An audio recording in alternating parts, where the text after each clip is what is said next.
Mesmo dizendo que terá foco nas viagens pelo Brasil, o presidente Lula anuncia as primeiras agendas internacionais de 2024 já para o mês de fevereiro. De Brasília, o repórter Pedro Nascimento tem mais informações. Ô Pedro, já sabe o roteiro do presidente? Bom dia para você. Bom dia também para você, Júnior, e para todo mundo que acompanha Itatiaia nessa segunda-feira. Sabemos sim, pelo menos esse roteiro inicial de viagens agora para o mês de fevereiro. Começando pela África, o presidente viaja ao Egito nos dias 15 e 16 do mês que vem. E nessa visita oficial, Lula terá um encontro com o presidente egípcio Abdel Fattah al-Sisi, meses após ter recebido apoio para a retirada de brasileiros e familiares da faixa de Gaza, que ocorreu justamente pela fronteira com o Egito. Ainda nessa mesma viagem, nos dias 17 e 18 de fevereiro, Lula estará em Addis Abeba, capital da Etiópia, onde participa da reunião de chefes de Estado e de governo da União Africana. No ano passado, essa União Africana, que é um grupo que reúne 54 países do continente, tornou-se um membro permanente do G20, que é o grupo que reúne as 19 economias mais ricas do planeta e a União Europeia. E neste ano, o Brasil preside o G20, inclusive será anfitrião da cúpula de chefes de Estado do grupo, que ocorre em novembro, na cidade do Rio de Janeiro. Essa vai ser a segunda passagem de Lula pelo continente africano nesse terceiro mandato dele como presidente. No ano passado, ele foi à África do Sul, a Angola e a São Tomé de Príncipe, além de também fazer uma visita rapidinha ali em Cabo Verde. Para fechar esse mês de fevereiro, na última semana do mês, o destino de Lula deve ser a Guiana, para participar da cúpula anual do Mercado Comum e Comunidade do Caribe, um grupo regional que reúne cerca de 15 países caribenhos. Lula já havia sinalizado a ida a esse encontro no final do ano passado, e essa é uma visita que ocorre em meio a um contexto de tensões entre a Guiana e a Venezuela em torno da disputa pelo território de Essequibo, que é reivindicado pelo governo venezuelano de Nicolás Maduro. Após essas duas viagens internacionais, Lula deverá concentrar suas atenções na agenda doméstica e viajar pelo país para anunciar ações do governo federal. No ano passado, no primeiro ano de mandato, Lula realizou 15 viagens internacionais, mas no Brasil, a gente lembra, 8 estados ainda não receberam agendas do presidente, incluindo Minas Gerais. Aqui em Brasília, a temperatura na casa dos 21 graus, tempo nublado e previsão de chuva para a capital federal nesta segunda-feira, Júnior. Obrigado, Pedro Nascimento. Agora 7h09. Dados do Ministério da Justiça revelam que o número de latrocínios, que é o roubo seguido de morte, caiu mais de 20% no Brasil. Os números de latrocínios e outros crimes violentos registraram queda no Brasil no ano passado, segundo estatísticas do Ministério da Justiça e Segurança Pública. Os indicadores de homicídio, lesão corporal seguida de morte, feminicídio, latrocínio e mortes por intervenção policial foram enviados pelos estados ao Ministério da Justiça. A tabela apresentada pelo ainda ministro Flávio Dino indica que o latrocínio é o tipo criminal com maior redução de casos. Foi registrada uma queda de 23% no ano passado. A taxa de feminicídios, no entanto, sofreu uma redução de apenas 1,86%. As mortes por intervenção policial, as lesões corporais seguidas de morte e os homicídios dolosos caíram entre 2,31% e 3,57%. O ministro disse que outros dados sobre segurança pública vão ser apresentados nos próximos dias. De Brasília, Lara Alves. O presidente da Câmara dos Deputados, Arthur Lira, cancela a reunião que estava prevista para esta segunda-feira com líderes partidários. De volta a Brasília, o repórter Pedro Nascimento tem os detalhes. Ô Pedro, a intenção era discutir uma série de assuntos que têm causado uma certa tensão entre os poderes, né? Exatamente, Júnior. A gente ainda está no período de férias parlamentares, mas, desde que começou o ano, não houve um dia sequer aqui em Brasília que o Legislativo deixou de ser assunto. O presidente da Câmara dos Deputados, Arthur Lira, do PP de Alagoas, teria esse encontro com líderes para antecipar a discussão de assuntos que têm causado animosidade entre o governo e o Congresso, incluindo a proposta de reoneração da folha de pagamento que tem sido discutida com o ministro da Fazenda, Fernando Haddad. Mas, como há poucos líderes aqui na capital federal, o encontro acabou não sendo confirmado para essa segunda-feira, e isso é algo que a gente já imaginava, viu, Júnior? Sempre que a gente conversa com alguns deputados, a gente tenta por alguma informação, o pessoal sempre está aí nas bases eleitorais, os deputados, os senadores estão de férias, então dificilmente esse encontro seria realizado presencialmente aqui em Brasília.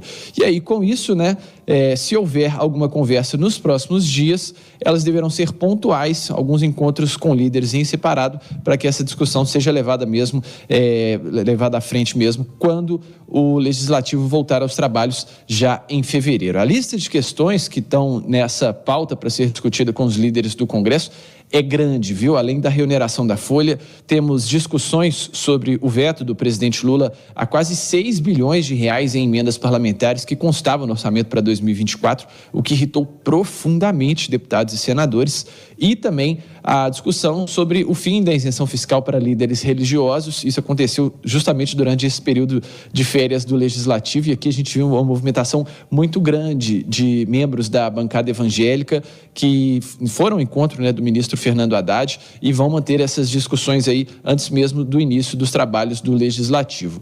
E aí a gente tem também outros temas paralelos a essas pautas, né, que são mais focadas no governo. A gente também tem uma certa animosidade, uma certa indisposição com essas operações que têm ocorrido sempre por ordem do Supremo Tribunal Federal e que tem como alvo deputados da oposição, especialmente do Partido Liberal, PL. A gente lembra mais recentemente a operação contra o deputado federal Alexandre Ramagem, né, do PL do Rio de Janeiro, e antes disso a gente também teve operações contra o líder da oposição, Carlos Jordi, também do PL do Rio de Janeiro, ambos pré-candidatos a prefeituras do Rio de Janeiro e que tiveram seus gabinetes sendo alvo de mandado de busca e apreensão pela Polícia Federal. A oposição reagiu muito mal a isso, tem cobrado os líderes do Congresso, especialmente o senador Rodrigo Pacheco e o presidente da Câmara, Arthur Lira, de que essas decisões sejam melhor conversadas, né, com esses líderes da oposição, e que está sendo feito aí claramente um afronte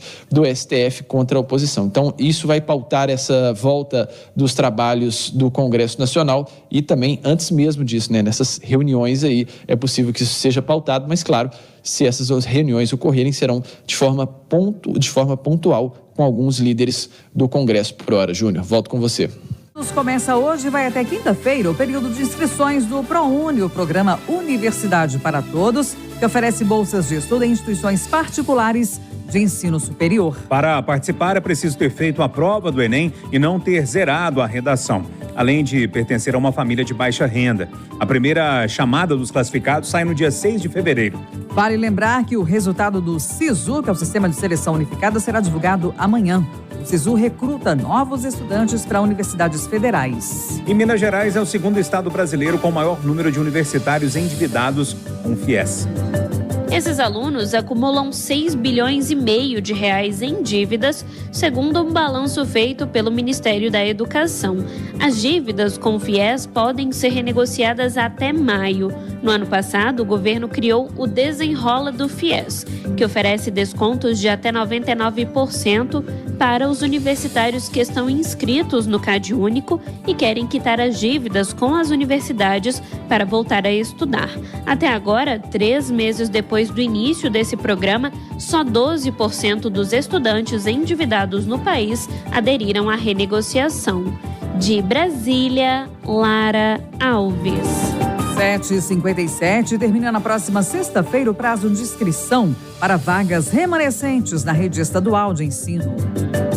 Até o dia 2 de fevereiro, pais e responsáveis de alunos da rede estadual podem fazer inscrição nas vagas remanescentes que sobraram após o prazo normal de cadastro. Este cadastramento atende principalmente quem perdeu o prazo do cadastro escolar. O subsecretário de Articulação Educacional do Governo de Minas, Gustavo Pedroso, explica quem pode fazer o cadastro. Daqueles candidatos que pretendem ingressar na rede pública ou aqueles que perderam o prazo do cadastro escolar no momento da inscrição, ainda em 2023. Nesse sentido, os candidatos têm até o dia 2 de fevereiro para realizarem as inscrições e buscarem uma das vagas na rede pública estadual de educação. Para se inscrever, é necessário acessar o site do cadastro escolar e preencher todas as informações constantes do formulário. Após a inscrição, o candidato, no período de até 2 dias úteis, deve confirmar presencialmente a matrícula na escola para a qual ele foi encaminhado. O sistema de distribuição de vagas remanescentes é diferente das vagas do prazo normal. Nas vagas remanescentes, o encaminhamento é realizado conforme a disponibilidade de vagas nas escolas públicas do zoneamento. Não tendo a vaga, é verificada a disponibilidade de vaga na zona limítrofe ao endereço do estudante. Caso após essas verificações ainda não exista vaga, o sistema abre para todas as escolas do município. Sendo assim, a escola de preferência do candidato ou do estudante pode não apresentar a vaga para a etapa ou ano da escolaridade pretendida. Todo o cadastro é feito via internet. As inscrições para as vagas remanescentes por meio do Sistema Único de Cadastro e Encaminhamento para a Matrícula podem ser feitas pelo endereço cadastroescolar.educação.mg.gov.br até o dia 2 de fevereiro de 2024. Importante ficarem atentos, pois feita a inscrição, o responsável ou o candidato, quando maior de 18 anos, terão 2 dias úteis para levar a documentação na escola e confirmar sua matrícula. Repórter Edson Costa.